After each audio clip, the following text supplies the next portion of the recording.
Welcome to Season 5 of the Think Wildlife podcast. After a short break, the podcast returns with a new video format which can be viewed through YouTube and Substack. The audio episodes can still be listened to on all the normal podcast apps, including Spotify and iTunes. I hope you enjoy listening to the new season, and don't forget to subscribe to the podcast on whichever platform you listen on to. Your engagement will help the podcast and conservation science reach new audiences. Today, I am joined by Chantal Migongo Baké, Chief Conservation Officer at Tusk, one of Africa's leading conservation organizations. With a background in environmental social science and years of experience working at the intersection of conservation, communities, and sustainable development, Chantal brings a people-centric perspective to some of the continent's biggest conservation challenges.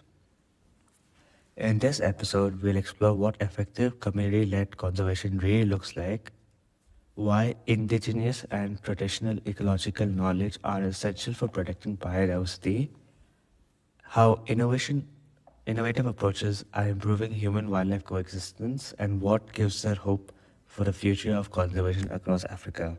I hope you enjoy the podcast. So welcome, Chantal, to the podcast. It's a pleasure to have you on today. Yeah, thank you for having me. Really excited to chat with you for the next hour or so. So what inspired you to pursue a career in conservation? So I have the benefit of having been born and raised in Africa. My mother's Kenyan, my father's German, but very much consider myself a child of Africa. Grew up in nature, grew up traveling.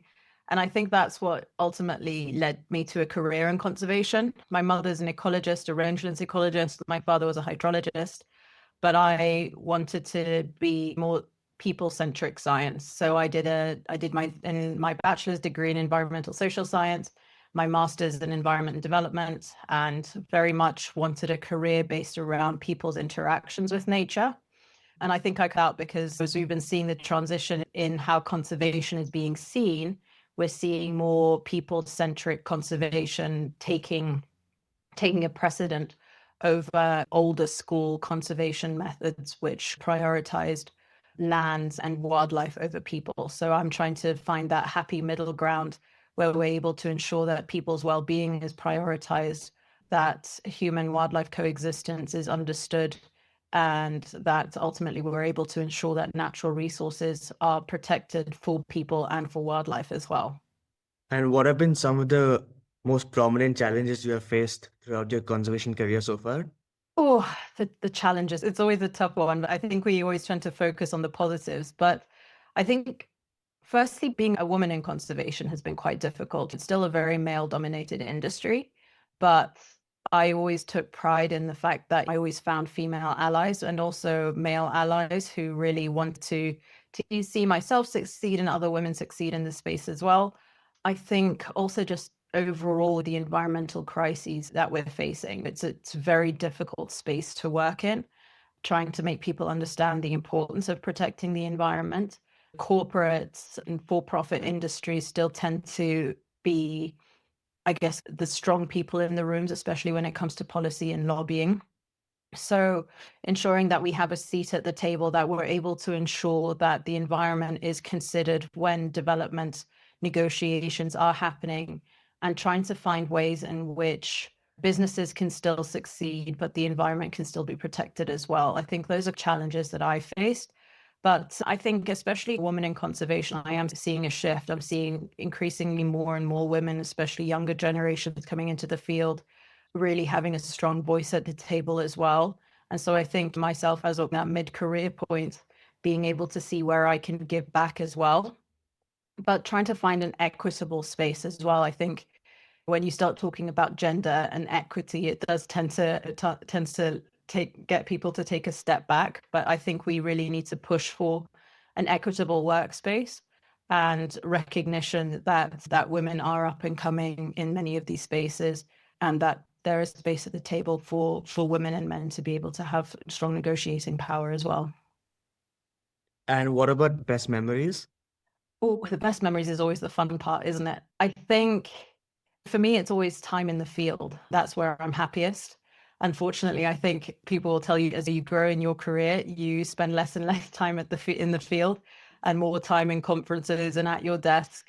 But that's where I'm happiest. It's where I really am able to keep my finger on the pulse on what's going on, what are the challenges that are being experienced in some of the spaces that we're funding, and not always hearing things with rose tinted glasses. I think the difficulty, not really the difficulty, the time that you have to take to build trust with the communities that you work with is what I enjoy. I don't take that for granted. And so being able to be on the ground, hearing from people directly, I love to hear about challenges and opportunities rather than being pitched opportunities for funding. But I really like to hear from the people on the ground, from elders, from women, from the youth, seeing what are the difficulties that they're facing, so that I'm empowered to be able to speak to donors directly about what are those issues and ensuring that our funding is going in the right direction. So you recently joined Tusk as the Chief Conservation Officer earlier this year. What excited you the most about taking up this role? I think first and foremost, I've always had a huge respect for Tusk. We've been in this conservation space for now 36 years. They've always been well regarded. In my eyes, you'll have seen the conservation world is very small. So any misstep, everyone knows about it very quickly. And Tusk has managed to have a very positive track record, have positive impressions in the conservation space. I was at my previous organization for 11 years. I was happy in my role, but when this opportunity presented itself, I thought it was a great move, moving from a bigger NGO to a smaller one that would allow me to be able to some time back into the field, be able to have more time to engage directly with our partners, some of whom I knew from my previous role. And so it was just the time for it, and right time of my career as well, to just take a step back and be able to have time to review the next conservation trajectory would look like for Tusk over the next 10 years or so. So what are your priorities for Tusk's conservation portfolio over the next 5 years? Yeah, it's a great question. I'm still trying to find the answer, if I'm being honest. I think I'm about to hit my 6 months. I was very conscious of the fact that I was coming in from a bigger NGO into a smaller space. I was also conscious of the fact that it's an organization that has been in operation for 36 years. I didn't want to be a bull in a china shop and come in with all my ideas and change things, because there is a successful model to the way that they've operated. But I think in turn, being able to bring the expertise that I did from my previous role from the different organizations that I've worked with, to be able to see what does our conservation portfolio look like? Who are the partners that we have? I think we've done a really good job within Eastern and Southern Africa, for example. Those are countries that are, I wouldn't say safe, but have a strong track record in conservation. But at the same time, when I'm looking at where our geographic scope is, there's a lot of opportunity within Central and Western Africa, for example. And so trying to see who are the conservation partners that we should be working with in that space. What does that mean for our fundraising model? Looking at our existing portfolio as well and seeing who's in good standing that we could potentially exit from, which is always a difficult conversation to have. I think in conservation, we always understandably frown upon exits, but we have to see things in a bit of a business sense, let's say. We have to be realistic about our fundraising objectives and be able to see, okay, if we're able to keep 40 partners on, do we want to keep those 40 partners on for 20 to 30 years, or do we want to ensure that capacity is built, let them go, and then bring newer partners on?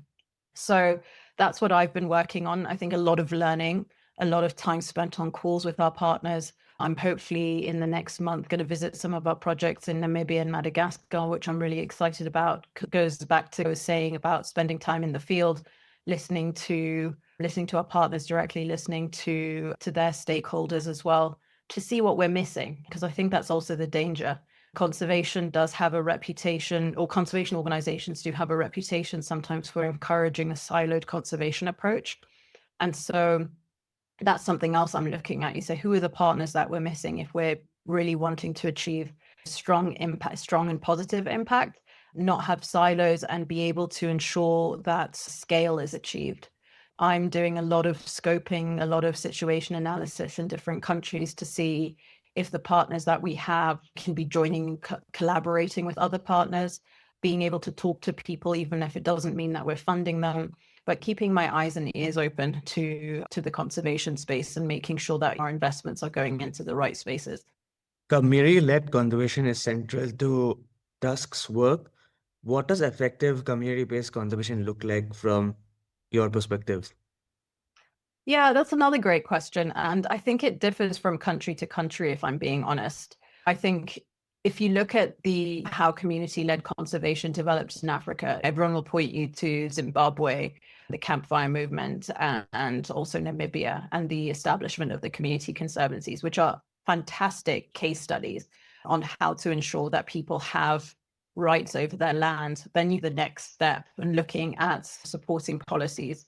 So do people have legal tenure to the land? Do they have effective user rights to be able to extract resources for their own well-being? Are there income earning opportunities out of those resources? So I think it's a multi-stage approach, and which are all differently in different countries. Kenya has a very strong community conservation model that is now supported by law. Namibia is also looking for how to improve user rights and tenure rights over their community lands. West Africa has a growing movement on community user rights as well. So I think being able to say what is successful, I think depends on what the communities want out of it. I don't think it's right to, I think you can have some form of a blueprint, if I'm being honest, but I think communities' needs differ from place to place. And I think that's why I'm back from saying, what's a successful community-led conservation look like? Because I think it looks different in every country. But ultimately, I think the overarching aspect from my end is that people have security and use of resources, that they're able to generate some form of income, sustained income in an equitable way, and that the laws of those countries protect communities from being able to, from allowing them to continue to reside in many of these spaces. Unfortunately, that's not always possible. We live in a very extractive world, and that's one of the biggest threats to many of these spaces. It's extractive industry, be it for precious metals, be it for precious stones, whatever it may be. But unfortunately, many of those extractive industries do tend to go into areas that are homes to communities that rely on those spaces and have lived in those spaces for millennia. So Tusk has a few community conservancies in Eastern Africa. So could you talk about some projects which prove that community governance can drive conservation success? And also, have there been examples where community-based conservation has achieved better conservation outcomes than traditional protected area models? Yeah, so I think if you first look into the comparison between nationally protected areas, so those are your national parks, your national reserves, and then looking at the community conservation model, I think the huge differing aspect is the fact that people are not allowed to reside within national reserves and national parks. If we look at the Kenyan model, this was a model that was developed during the colonial era and then entered into the initial constitution and the new constitution of 2010. And I think that's the big differing factor, that people are not allowed to reside within these spaces. But then I think, interestingly, also looking at the push for 30 by 30 to get 30% of land under some form of protection by 2030, I think that's putting a big stressor on that comparison, because ultimately in many of these spaces, and I can use Kenya as an example, national parks are not going to increase in size. It's very difficult to negotiate. So where you're going to get that additional extra percentage to get to 30% is on community lands. Now, I think there's a common misconception which has led to quite a lot of negative attention on community conservation, is that land can come out of the community conservancies, but people can continue to reside within those spaces, and it can still be considered an official form of protection under when we look at OECM. So I think it's really important to be able to look at those other forms of protection and legally recognized other forms of protection. So I think, to use another example from, we can use Kenya, we can use Tanzania. Tanzania has a very successful model in wildlife management areas, which are their forms of community conservancies. We've seen the same in Zambia with their game management areas as well. But in Kenya, we've seen a growing movement for community conservancies, which have been legally supported through the recognition of community lands under national law, which was a huge breakthrough because previously community lands were held under a category called group ranches. Now, what happened is when under Kenya's new constitution of 2010, those group ranches moved from the national government to, or the titles of those group ranches moved from the national government to the county governments. So it still didn't mean that those titles were held by the communities. Now there's a formal process for those communities to push to get that legal recognition and for them to hold the titles, which ultimately also gives them opportunity for more opportunities for user rights and revenue generation. Because I think that's important. Ultimately, people, I always say this, and people's needs, basic needs are the same across the world. It's shelter, it's sustainable income, it's education, it's access to healthcare. Regardless of what's in your pocket, those overarching themes are the same across the board. Now, if you're in an area that doesn't have any of those services and you don't have any source of income generation, for example, it becomes really difficult. So I think looking at a model that was successful within Kenya's the Northern Rangelands Trust, they were formed about 25 years ago, and in a space that was very inhospitable. It had there were a lot of illegal arms, there was a lot of ethnic tension, there was a lot of tribal warfare. No one wanted to get involved, including the national government. So the Northern Rangelands Trust was established to be able to create ways of bringing income into these far-flung areas it was very arid, but still hosted a lot of endemic wildlife that was of interest to people to see. And so what that did is by ensuring that people were able to generate income, had medical services coming closer to themselves, had schools being built closer to themselves, improved water access, that in turn brought peace and security to a region that hadn't seen that in hundreds of years.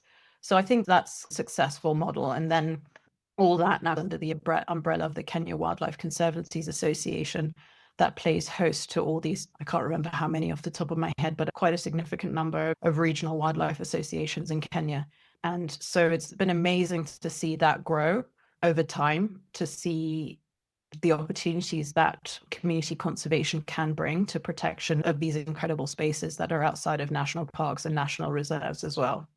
So, what are some examples where, no, so sorry, how important is traditional ecological knowledge and indigenous knowledge for conservation? I think it's one of the most important things, if I'm being honest. But I do think that there are good opportunities to blend science with traditional ecological knowledge. Traditional ecological knowledge is something that is not easily taught. It can be learned, but it takes time. And it's something that needs to be preserved, in my opinion. I think with the growth of urbanization, with the loss of opportunities within the job market, with the growing youth demographic, we are losing a lot of that traditional ecological knowledge. So I think the more that can be done to harness that, to ensure that that knowledge is passed down from generation to generation is incredibly important. We look at languages, for example, that are being lost because there's no interest from younger generations learning it. There's methods of pastoralism that again can never be explained to someone that hasn't grown up in these spaces. And I think that's ultimately also what brought me to as an advocate for social sciences, because that traditional ecological knowledge is something that is so important to understanding how an ecosystem works. It's listening to nature and taking the time to really listen to the things that we wouldn't really pay attention to. It's looking at how grasses and other flora are behaving due to weather, due to certain wildlife coming in or certain livestock being used. And so I think there's a really fine balance that can be achieved through joining core science to traditional ecological knowledge. And I think there's a place at the table for all of them. And I think the world and policy and research is really starting to recognize the importance of that. It's no longer a science versus traditional ecological knowledge. People recognize that there's a benefit for both. But I really do think that we really need to give more and more credit to those that are really pushing to sustain keeping these traditional methods of natural resource use within their communities. In many landscape, conservation and development goals can appear at conflict. This is a big issue in India as well. So, how does Tusk help partners navigate these challenges? Yeah, I think it's a difficult one because ultimately we're not an advocacy group, and there's only so much that a team of 25 can do.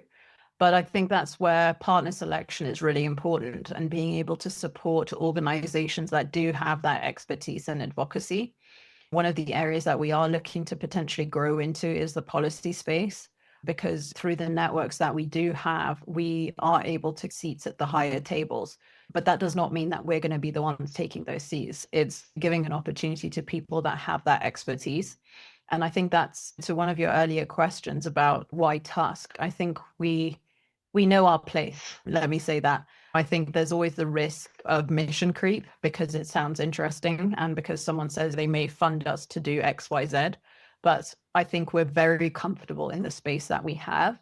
And I often say that two of the core superpowers that I think we do host at Tusk is our collaboration power and our convening power. So being able to harness that, I think to be able to address that conundrum of development versus protection is really important. And then I'll probably be shooting myself in the foot for saying this, but I think being able to find some form of compromise is really important. Obviously, compromise doesn't mean continuing down a slippery slope of ill-advised development in some countries. It's about seeing if there's an opportunity for development in one space, is that in a space that is not taking away from a culture? Is it not taking away from traditional lands? Is it, if it is in a traditionally protected area, are the communities being rightfully consulted through free, prior, and informed consent, for example? Are they being compensated for their land if it's being taken away? Is there voluntary resettlement, which is a difficult space to get into. We also recognize in many of these and middle income countries that development has to happen. But I think we're also at a point from a development perspective where we can learn from the wrongs of the past and be able to do development in an effective way that is also going to address the fact that, and I'm sure you have the same in India, with the growing youth demographic, that there needs to be job creation. Job creation is not going to happen without development. So I think finding that middle ground that you're still protecting these incredible natural spaces, which are important to people as well. I think in some of the countries that I've visited over the last 20 years, some of the green spaces in urban areas have disappeared. And those are so important to be able to have those spaces. But being able to ensure that there's still access to nature for people living in urban areas, for example, is I think a good way of thinking about it. But I think that's where it's really important for us to be able to, through our connections, be able to put these organizations that have the research to back up these decisions to ensure that some areas get protected over others, for example, is really important. So, coming to wildlife corridors and landscape conservation, Tusk supports projects across some of Africa's most important wildlife corridors.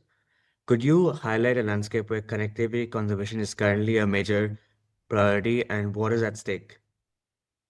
Yeah, I think I can look at Zimbabwe, for example. We just had our Tusk Conservation Symposium there in March of this year, in 2026. And it was incredible to see the attention that was being paid to some of these buffer zones, for example. I think looking back again at the question that you asked about traditionally protected areas versus community-led conservation areas, for example, these community conservation areas often border nationally protected areas. There's often a misconception that a national park may be completely fenced, for example, but wildlife do move through these corridors. And one of the key threats, I think, to conservation is human wildlife coexistence. As human populations grow, as wildlife populations grow, and we see was traditionally deemed to be a wildlife space being encroached on by humans, is going to lead to conflict. Now then you end up into the debate of who's more important. Is it the people? Is it the wildlife? I think that can often distract from finding a solution because I don't think there's ever going to be a right answer. I think there's situations where people may be deemed to be more important and wildlife may be deemed to be more important. But I don't like to get into that debate because I don't think it's my position to have. What I do want to, what I do think we need to ultimately find a solution to is ways in which communities can benefit from wildlife so that it is seen as a worthwhile investment, and that wildlife are also kept out of areas where there's high human populations, for example. And so in Zimbabwe, what we were very kindly hosted by Painted Dog Conservation. They've been working for over 20 years on wild dogs. And one of the things that we were seeing is around their area that there's a lot of growth in mining and coal extraction, for example. So many of their team are literally sat on the road in their cars, waving down trucks that are coming in at high speeds due to wild dog packs moving across this highway. And they've been working together with the communities around Wange National Park to get an understanding of where the denning sites are, for example, of many of the wild dog packs that they're following, trying to build better understanding of wild dog movements, trying to address predation on local cattle as well. And I think that I've seen many great examples of that in Zambia, in Tanzania, in Namibia as well. Just being able to really protect these buffer zones and highlight the importance of them, just so that we're not seeing a situation where saying, okay, wildlife belongs here and people belong here, because that mentality will never work. You mentioned human-wildlife coexistence, so why don't we move towards human-wildlife conflict and its mitigation? Talk about some projects which Tusk is supporting to manage and mitigate human-wildlife conflict and promote coexistence. Yeah, so I think we have quite a number of examples on the continent.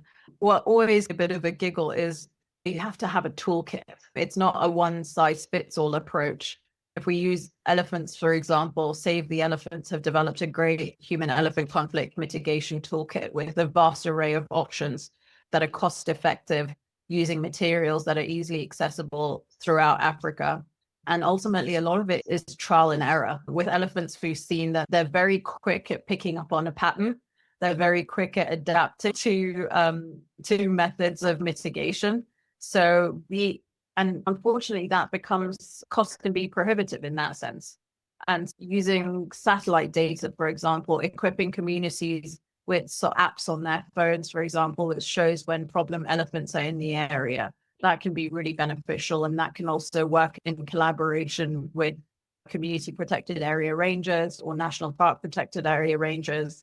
I think the big thing is being proactive rather than reactive, where you can completely understand the disdain, let's say, that some of these communities have for wildlife when they just take away their well-earned crops or cattle in a number of seconds. So another example would be lion landscapes. They have lion extension officers, which can often be rangers from community areas that are equipped with phones that also show the locations of problematic lions, so that they're able to warn communities that who are coming too close, that a lion is approaching their boma to keep their cattle safe. But I think the main thing is, I think, communication as well across the board. When we had our symposium in Zimbabwe in March, one of the things that we wanted to facilitate was just open discussions, so that our partners were able to talk to each other about what methods have worked in their spaces, what methods haven't worked, how can we learn from one another, how can we continue to make these things cost effective, because they'll only be utilized if they are effective, right? People also have they're up all day. They can't be expected to be up all night in addition to everything else that they're facing. So if we're able to show the benefits of technology, for example, be it lion lights or sensor-driven sounds that move wildlife off, if we're able to share that, and if we're able to help learn from one another, I think that's going to be a win. But ultimately, I think we just always have to be on our toes, because wildlife are just so quick at picking up patterns that if we can support the equipping of communities with these toolkits, I think that will be effective. And Fencing is one solution.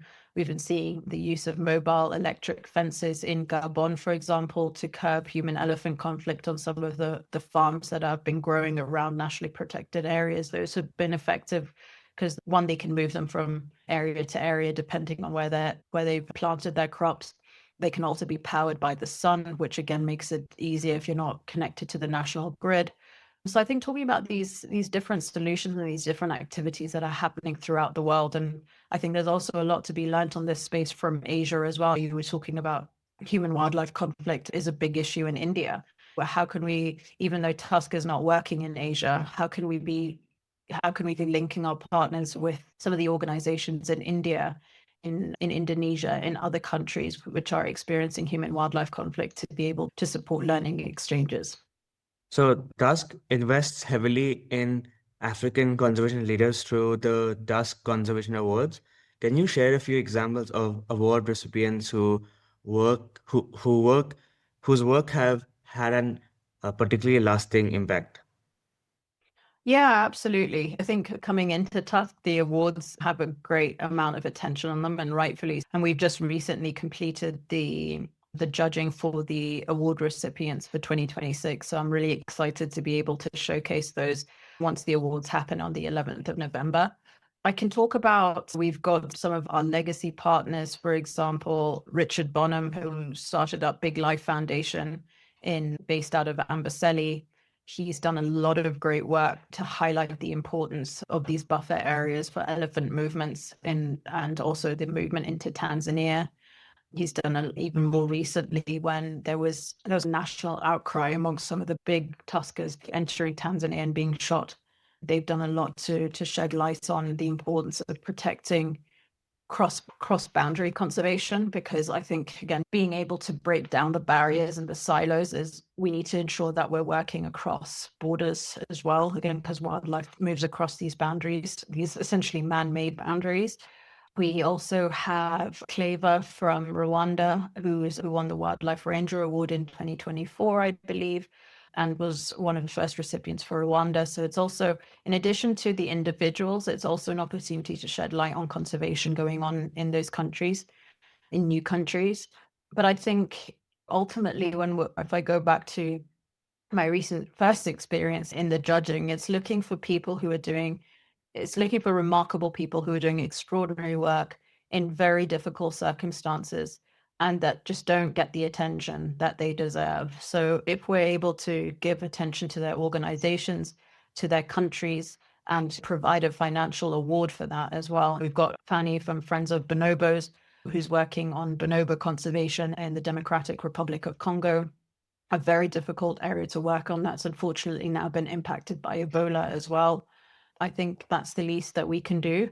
And as we're looking at our alumni network, we're a community amongst these groups from over the last 10 years to be able to really showcase the importance of African-led conservation in Africa. How can individuals contribute to Tusk? So we have a few ways. So if you are residing in the US or if you're residing in the UK, there are tax deductible options to donate through Tusk. If you go onto our website, tusk.org, we have all the information on how to donate to us through those different channels. And so we'd love to be able to welcome new donors, to be able to let them know about the work that we're doing. Also, again, an idea of what people are interested in. Because I think also in the fundraising space, we're entering quite an interesting space. We're seeing change in generation of funders. So we're almost trying to get in the 30, 40, like mid 40s donors interested in conservation. So looking at the demographics of people who are interested in conservation, what is it that they get excited about? What are they looking to fund? I think there's a huge opportunity, and we have a great portfolio that I think is able to satisfy most people's interest. But at the same time, I think we also have to be conscious of prescriptive fundraising as well, which we tend to stay away from. Especially as we're looking at our partnership model, we understand partners that we're looking for. And so we do try to avoid situations where a funder does come in saying, I'm interested in something very niche and very specific, because I think it takes away from the larger model of community-led and grassroots-led conservation in Africa. But yeah, if people can take a look at our website, there's an email address on there as well, info@tusk.org. We'd be very happy to answer any questions that people have. And I'm always very happy to jump on a call with anyone that's interested in learning more about our work. And the final question for this podcast is, looking ahead, what gives you the most optimism about the future of conservation in Africa? I would say the new generation of conservationists. Many of our partners, well, we've got rather a significant portion of our partners who we've been funding for a number of decades. And what we're seeing there is over of the leadership baton to the newer generation of people who've grown up in these spaces, who benefit from local ecological knowledge, who are able to understand the trajectory that conservation is going in. And so I'm really excited about what that means. I'm excited about further harnessing our convening and collaboration power to bring partners together, to allow people to speak to like-minded individuals. I'm excited about policy changes that prioritize communities, that secure tenure rights, that strengthen user rights over resources. And I'm excited about the opportunities that the youth will bring as well. And so that's why I think being able to ensure that people continue to have access to nature is super important, because I think it's very difficult to instill passion in something if you don't get to experience it yourself. So I'm excited about getting more and more people out in nature. I have that with my two kids. They've basically grown up outdoors. And I think it's really important. And that's one of the benefits that we have in Africa, is we do still have a lot of open spaces and green spaces. And I hope that those get protected and nationally protected, so that the youth can continue to access these spaces and in turn protect them as well. That is the final question I had for you today. Thank you so much for taking time out for this podcast. Thanks so much, Anish. It's been a pleasure speaking to you. Thanks.